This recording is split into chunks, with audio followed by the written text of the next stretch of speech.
They left her in the snow with no coat, no shoes, and no prayer.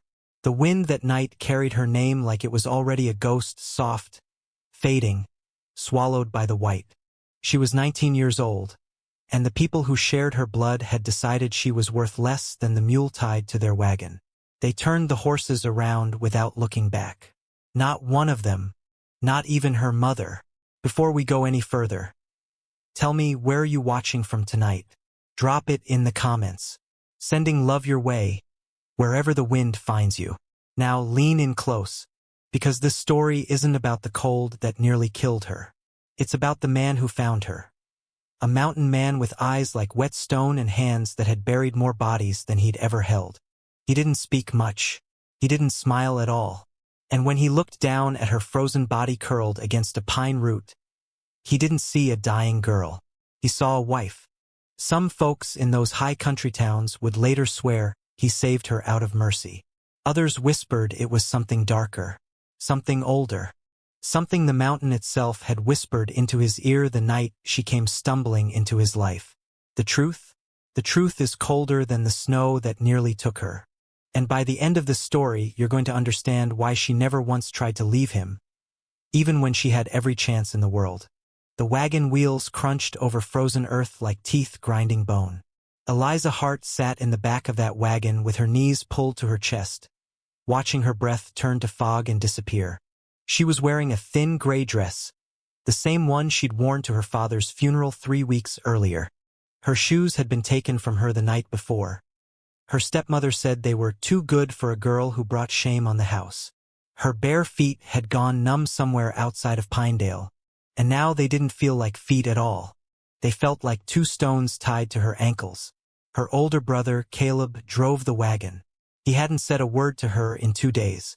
Not since the meeting in the parlor, where her stepmother had stood by the fireplace with a Bible in one hand and a list of sins in the other. Eliza's sin was simple. She had refused to marry the man they'd chosen for her, a 46-year-old land broker named Mr. Hollis, who had buried 2 wives already and looked at Eliza like she was a calf he was sizing up for slaughter. She'd said no, just once, quietly, at the dinner table, and that no had cost her everything. The Wyoming sky that morning was the color of old tin. The clouds hung so low they seemed to brush the tops of the pines, and the first snow of the season had begun to fall in slow, lazy spirals, the kind of snow that looked beautiful until you understood what it could do to a person. The wagon climbed higher into the foothills, away from town, away from the road, away from anywhere a body might be found. Eliza knew what was happening. She'd known since they made her climb into the wagon at dawn. She'd known when her stepmother refused to look at her. She'd known when her younger sister, Ruth, had pressed a small wooden cross into her hand and whispered, "I'm sorry," before running back into the house and shutting the door. They weren't taking her anywhere. They were leaving her. Caleb finally stopped the wagon at the edge of a stand of black pines, where the road thinned into nothing more than a deer trail. He climbed down without looking at her. He walked around to the back, lowered the gate, and waited. "Get out," he said. His voice was flat, not cruel, not kind, just empty, like a man reading a price off a feed sack. Eliza didn't move at first. She stared at him, at the brother who used to carry her on his shoulders through the orchard, who used to slip her sugar candies when their father wasn't looking. That boy was gone. The man standing in front of her now had their stepmother's eyes. "Caleb, please." Her voice cracked. "Please. I'll marry him. I'll do whatever you want. Just take me home." He shook his head once. "Too late for that. It's freezing. I'll die out here. Then die quiet." The words hit her harder than any slap. She climbed down slowly, her bare feet sinking into the snow. The cold went up through her bones like a knife. She turned to him one last time, with the wooden cross still clutched in her fist. "You're my brother," she whispered. He climbed back onto the wagon. "Not anymore." The horses pulled forward. The wagon turned, and Eliza Hart stood barefoot in the snow, watching the only family she'd ever known disappear into the white. She watched until the wagon was nothing but a black smudge on the horizon. She watched until even the sound of the wheels was gone. And then she was alone, truly alone, in a silence so complete it felt like the world had stopped breathing. She didn't cry. Not yet. Crying was for people who still believed someone might come. She started walking. She didn't know where. She just knew that if she stopped, she would die. So she put one numb foot in front of the other, the snow biting deeper with every step, and she walked into the pines. The wind picked up. The snow thickened.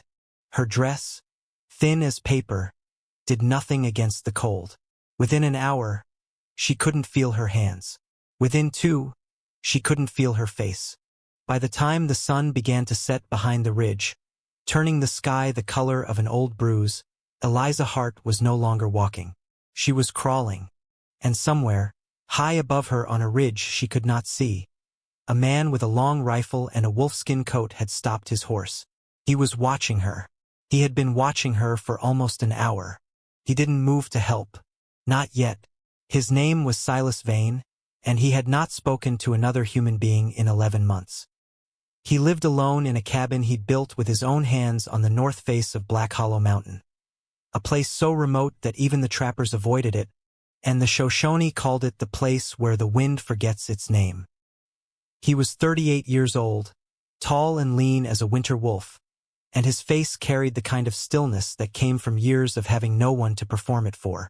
His beard was dark, streaked with the first gray of a hard life. His eyes were pale, almost colorless, the way a frozen river looks at dawn.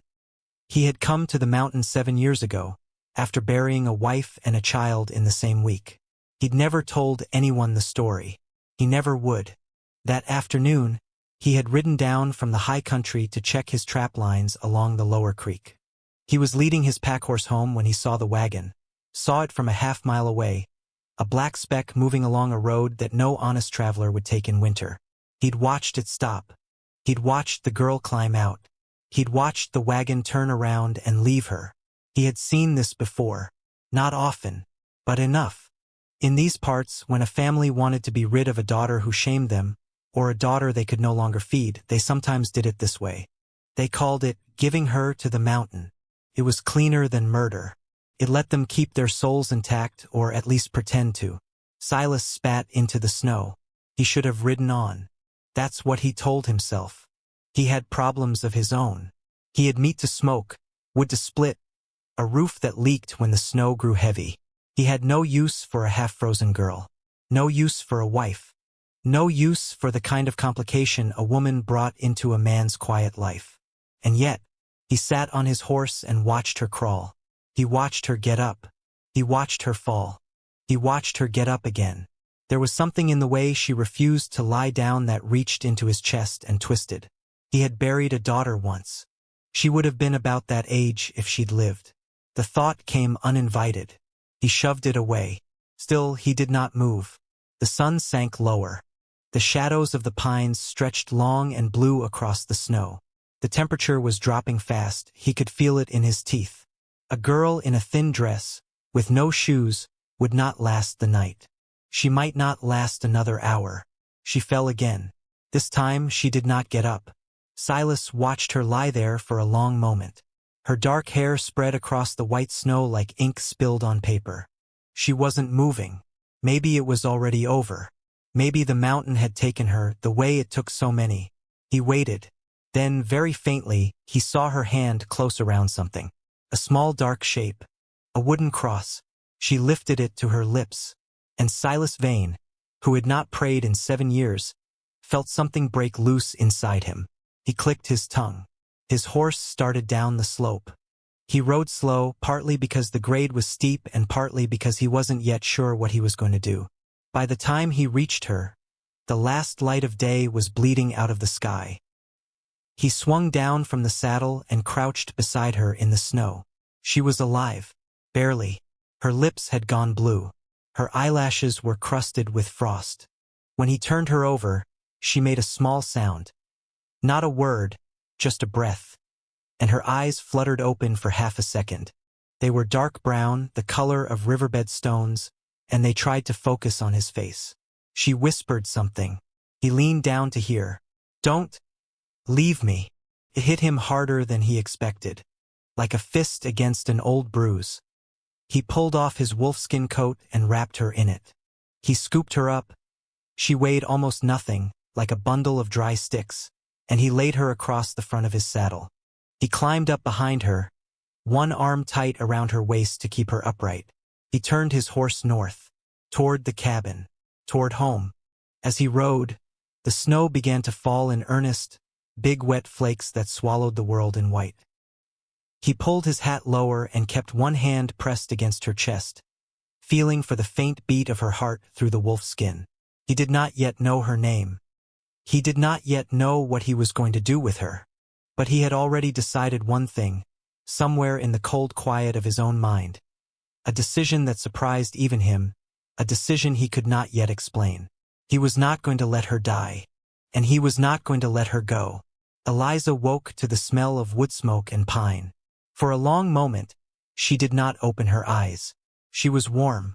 That was the first thing, the impossible, miraculous fact of warmth. She felt the weight of heavy furs on top of her. She felt the soft crackle of a fire somewhere nearby. She felt rough wool against her cheek. She was not dead. The thought came slowly, like a sunrise. She had been so certain. She remembered the snow. She remembered the cross in her hand. She remembered a face. A man's face, bearded, pale-eyed, leaning down out of the dusk like something out of an old story. She opened her eyes. The cabin was small. One room. A stone fireplace burned at one end, throwing long shadows across log walls hung with traps, knives, snowshoes, and the dried pelts of animals she didn't recognize. A heavy oak table stood in the center, scarred from years of use. A single window, frosted at the edges, let in a thin gray light. The air smelled of smoke, of cedar, of something cooking slowly in an iron pot. And there, sitting on a low stool by the fire, was the man. He was sharpening a knife. Long, slow strokes against a whetstone. He had not yet noticed she was awake. Eliza studied him. She did not move. She did not speak. She watched him the way a rabbit watches a wolf, without breathing, without blinking, every nerve in her body screaming at her to be still. He was big, though not in the loud way men in town were big. His size was quiet, coiled. His hands were enormous, scarred across the knuckles, but they moved with a craftsman's care. His dark hair was tied back with a strip of leather. He wore a homespun shirt the color of bark and brown trousers tucked into tall, soft boots. She tried to move her fingers under the furs. They tingled. They hurt. That was good, it meant they were still there. She tried her toes. They hurt too. The man stopped sharpening. He did not look at her. But she knew, somehow, that he knew she was awake. "Don't try to sit up yet," he said. His voice was deeper than she expected, and rougher, like a voice that had not been used in a long time. There was no anger in it. There was no kindness either. It was just a voice plain as a stone. Eliza tried to speak. Her throat was raw. The word came out as a whisper. "Where?" "My cabin. North side of Black Hollow." He finally turned his head. The pale eyes settled on her, and she felt something tighten in her stomach. "You were dying. I brought you here." "How long?" 2 days. 2 days. She tried to process it. 2 days ago she had been left to die. 2 days ago her brother had said die quiet. 2 days ago her own family had crossed her out of the world. Her eyes filled. She didn't want them to. She turned her face into the wool blanket so the man would not see. He let her cry. He said nothing. He went back to sharpening his knife, and the slow, steady scrape of steel on stone was the only sound in the cabin for a long, long time. When she finally lifted her head, he set the knife aside. "You hungry?" She nodded. He ladled something from the iron pot into a wooden bowl. Stew of some kind, venison, root vegetables, dark broth. He brought it to her and helped her sit up against a folded fur. He held the bowl while she ate. Her hands shook too badly to hold it herself. She ate slowly.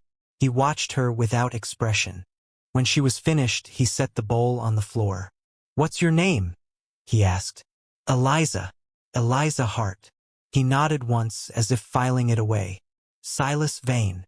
"Thank you," she whispered. For, don't. He held up one hand. Just a small motion, but it stopped her. Don't thank me yet. Something in his tone made the warmth drain out of her chest. What do you mean? He looked at the fire for a long moment. The flames danced in his pale eyes, and for the first time, she saw something there.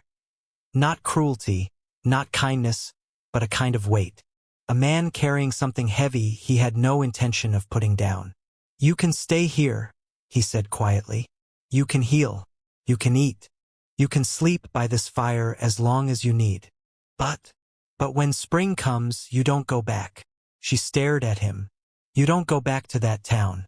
You don't go back to that family. You don't write them. You don't speak their names. As far as the world is concerned, Eliza Hart died in the snow on the 3rd of November. And me, he held her eyes. You stay here, with me, as my wife. The word hung in the air between them like smoke that wouldn't clear. Eliza opened her mouth. She closed it. She didn't know whether to be afraid or grateful or angry or something else entirely. Some fourth feeling she had no name for. Silas saw the question forming in her face. He shook his head once, slowly. Not like that, he said. Not the way you're thinking. I won't touch you. Not unless one day you ask me to. You'll have your own bed, your own corner, your own quiet. But to the world, to anyone who comes asking, you're my wife. You carry my name. That name is the only thing in these mountains that'll keep you safe. Safe from what? He looked at the fire again. From men worse than the ones who left you. Outside, the wind rose against the cabin walls, low and long, like the howl of something far off. Eliza pulled the furs tighter around her shoulders. She did not say yes. She did not say no. But somewhere, in the deep frozen quiet of her chest, a small new thing had begun to thaw. The winter that followed was the longest of Eliza's life, and somehow, the gentlest. Silas Vane was a man of small mercies and fewer words.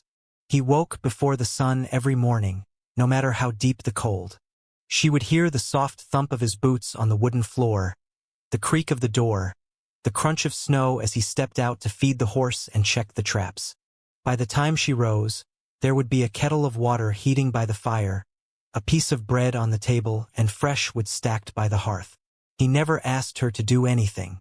He simply did what needed doing and left her to heal. For the first 2 weeks, she could barely walk. Her feet had come close to frostbite. 2 of her smaller toes had gone black at the tips, and she had wept silently the first time she saw them, certain she would lose them. Silas had only looked at her feet, grunted once, and said, "They'll keep." Then he made a poultice of pine resin and something he called bear root, and he wrapped her feet every morning and every night. By the end of the 3rd week, the black had faded to pink. The toes stayed. She watched him work. She watched him strip a hide with hands so steady they barely seemed to move. She watched him mend a broken snowshoe with strips of rawhide and his teeth. She watched him sit by the fire at night and read a worn leather-bound Bible by the light of a single tallow candle, his lips moving silently over the words. He read it every night. He never read aloud. She learned things about him slowly, the way you learn the shape of a stone by running your fingers over it in the dark. He had been born in Tennessee. He had fought in the war on a side he never named. He had come west afterward, and somewhere along the way he had loved a woman named Mary and had a daughter named June. Both of them were buried under a young aspen tree about a 1/4 mile behind the cabin. Eliza found the graves one afternoon when she was strong enough to walk that far. 2 small wooden crosses, weathered gray, with no names carved on them. She understood, looking at those crosses, why Silas Vane never spoke of his past. She understood, too, why he had not let her die. She did not ask him about it. She knew, somehow, that asking would close a door that was only barely cracked open. Christmas came and went without ceremony. He gave her a pair of soft deerskin moccasins he had stitched himself, and a comb carved from elk antler. She had nothing to give him. She told him so, her voice breaking with shame. He looked at her for a long moment. "You being alive," he said quietly, "is a gift enough." Then he turned away, busy at the fire, and did not speak again for the rest of the night. She thought about that sentence for days.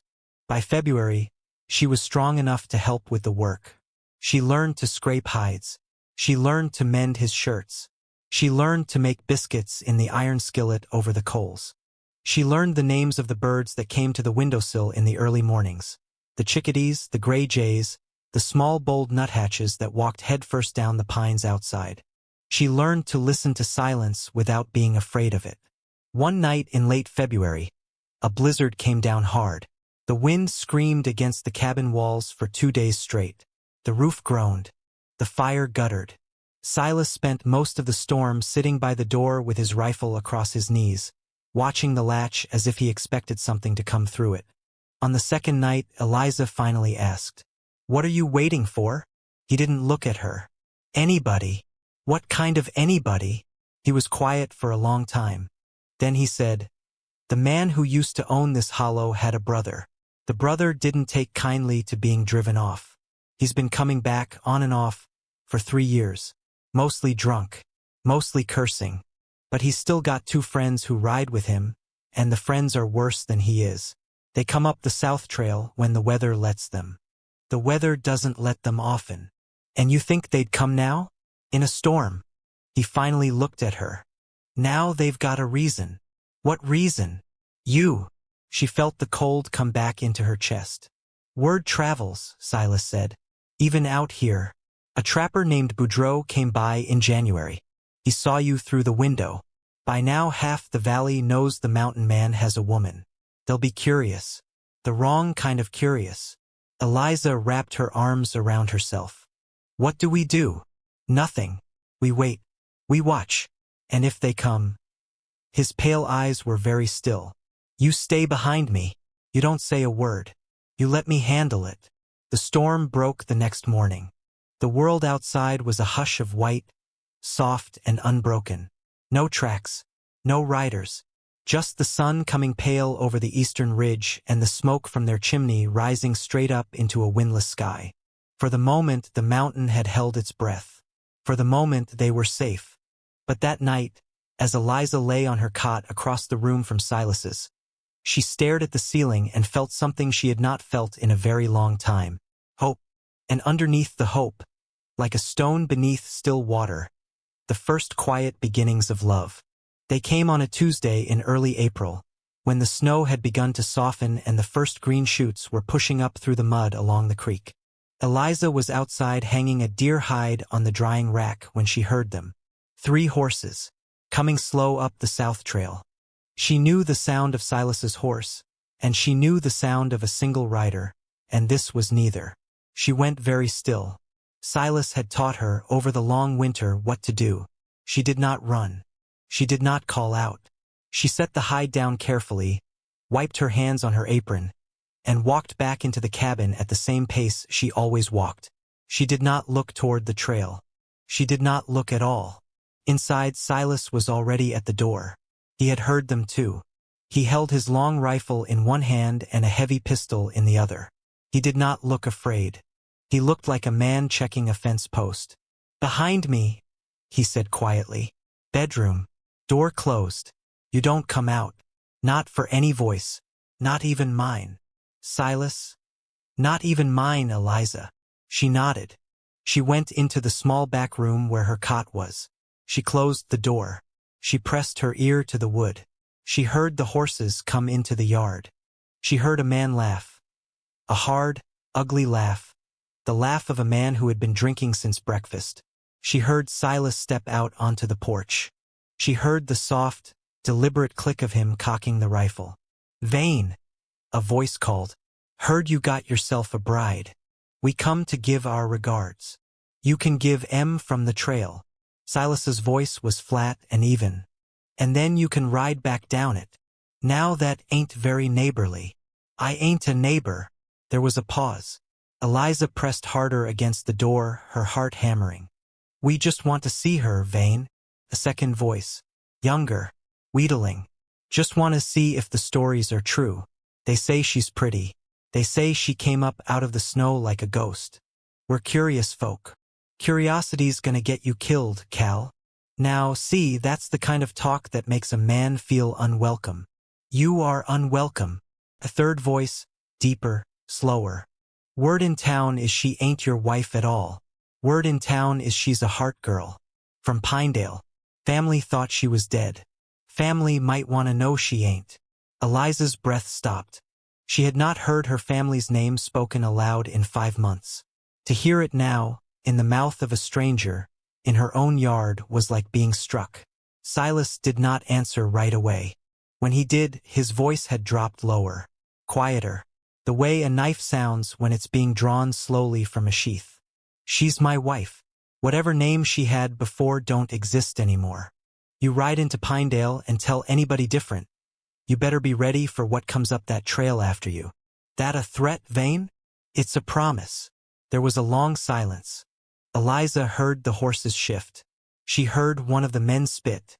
You can't watch her every minute, the deeper voice said. Mountains are big. Winters are long. Accidents happen. Accidents happen down in the valley too, Silas said. Sometimes a man rides out to check his fences and never comes back. Sometimes his friends ride out looking and don't come back either. The mountain don't ask questions, Briggs. It just takes what falls in it. Another silence. Longer this time.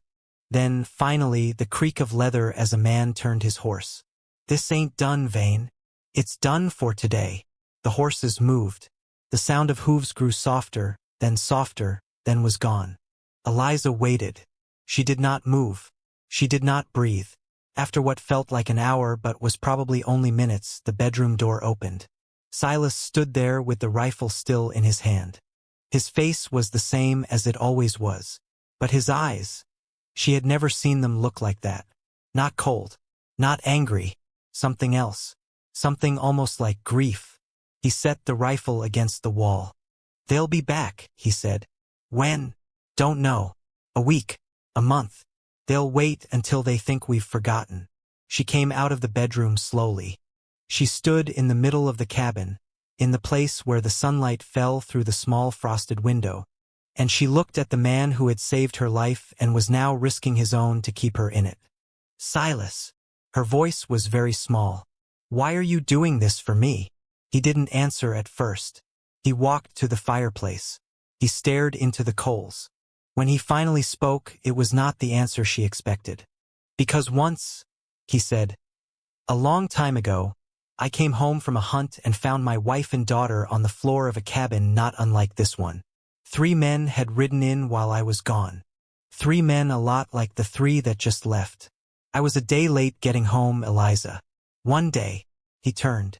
His pale eyes were wet. I won't be a day late again. She crossed the room. She didn't think about it. She didn't plan it. She just walked to him, and she put her arms around him. This enormous, silent, scarred man, and she pressed her face against his chest and held on. For a long moment he didn't move, and then, slowly, like a tree learning how to bend again, his arms came around her. Outside, somewhere down the South Trail, 3 men were riding back toward the valley with murder in their mouths and a name in their pockets. But inside the cabin, for the first time in 7 years, Silas Vane was not alone. And for the first time in her life, neither was Eliza Hart. They came back on a clear night in May, under a moon so bright it threw shadows like noon. Silas had been waiting. He had not slept properly in 3 weeks.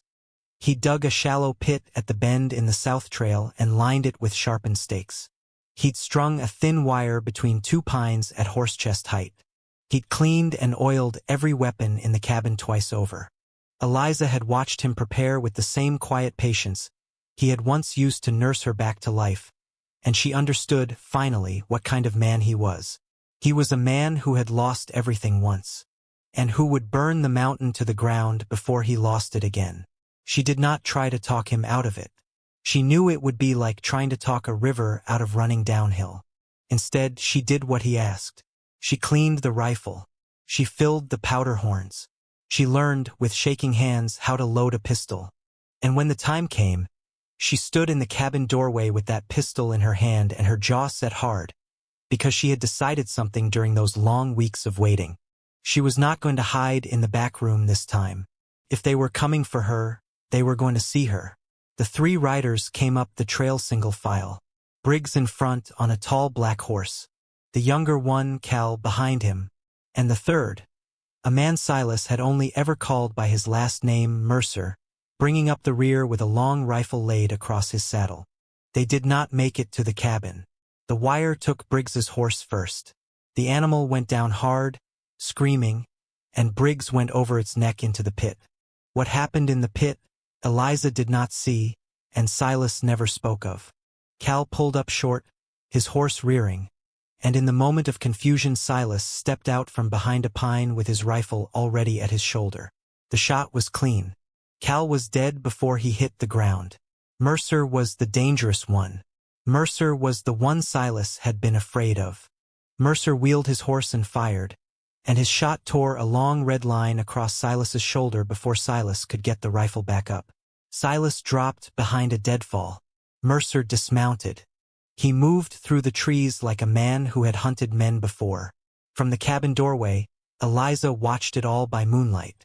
She watched Mercer circle around to Silas's blind side. She watched Silas, bleeding, try to track the sound. She watched Mercer raise his rifle. And she raised her pistol. She had never shot at a man before. She had barely shot at a tree. Her hand shook so hard she could hear the gun rattle. But she remembered everything Silas had taught her. Both eyes open, breathe out, squeeze, don't pull, and she fired. She didn't kill Mercer. She hit him in the side, low and to the left. He staggered. He turned toward the cabin, his face a mask of disbelief, and that was the last thing he ever did, because Silas came up out of the deadfall and shot him through the throat. Then there was silence.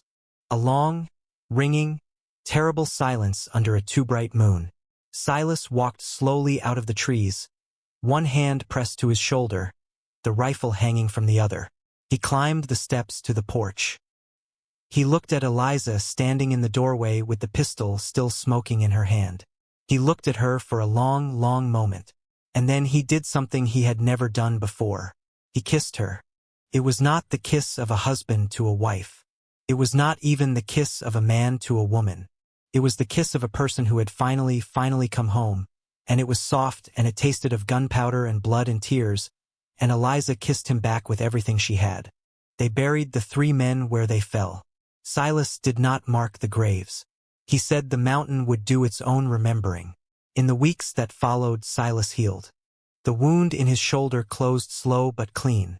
Eliza took out the stitches herself one warm morning in June, while a chickadee sang outside the window and the wild roses along the creek began to bloom. That same day, she walked with him to the aspen tree behind the cabin. The 2 small, weathered crosses still stood there. He stood looking at them for a long time. Then he took a knife from his belt, and he knelt, and very slowly, very carefully, he carved 2 names into the wood that had been bare for 7 years. Mary Vane, June Vane. When he was done, he stayed kneeling. Eliza knelt beside him in the soft new grass. She did not speak. She just put her hand on his back, lightly, the way you might touch a wounded animal to let it know you were there. After a while, he said very quietly, "I told them about you." "What did you tell them?" "That you were good, that you were brave, that you saved me." She felt the tears come, and she let them. "And what did they say?" He was quiet for a long moment. Then a small, broken smile touched the corner of his mouth. The first real smile she had ever seen on him. "They said it was about time. They never went back down the mountain. In time, the world below forgot the name Eliza Hart. Her stepmother lived a long, bitter life and died alone in a Pinedale boarding house, refusing to speak of the daughter she had left in the snow. Her brother Caleb, the one who had said die quiet, drank himself into a grave by the age of 35. Her sister Ruth, the one who had pressed the wooden cross into Eliza's hand, searched for her for years. She wrote letters. She made inquiries. She paid riders to ride into the high country and ask questions. The riders always came back shaking their heads. There was a mountain man, they said, a silent man on the north face of Black Hollow. And it was rumored, a woman with him. But no one had ever spoken to her. No one had ever seen her face up close. And the mountain man did not welcome visitors. She was, for all the world knew, dead. But she was not dead. She was alive in a small cabin beneath a great open sky, with a husband who had taught her how to skin a deer and how to read the wind and how to love without speaking. She was alive in the smell of wood smoke and pine, in the cry of a hawk over the creek, in the soft weight of a wolfskin coat that he draped over her shoulders every cold morning of every winter for the rest of his life. They had a son. They named him Joseph after no one in particular. He grew up speaking little like his father and laughing often like his mother. He never knew he had an aunt named Ruth in a valley to the south. He never knew his mother had once been called Heart. He only knew that his parents loved each other in the quiet, stubborn way the mountain itself loved the things that survived on it, without saying so, and without ever letting go. Silas Vane died in his sleep in the winter of 1898, with his wife's hand in his and a small wooden cross on the mantelpiece. The same cross a frightened girl had once clutched in the snow. Eliza outlived him by 9 years. She is buried under the aspen tree, beside Mary and June, and beside Silas himself. There are 4 crosses there now. The mountain remembers all of them. Her family left her in the snow to die. A stranger on a ridge chose, instead, to let her live. And in the end, the cold thing they had thrown away became the warmest fire in a lonely man's life. What would you have done in his place? Turned your horse around or kept on riding? Tell me in the comments. And before you go, stay warm out there. The mountain is always listening.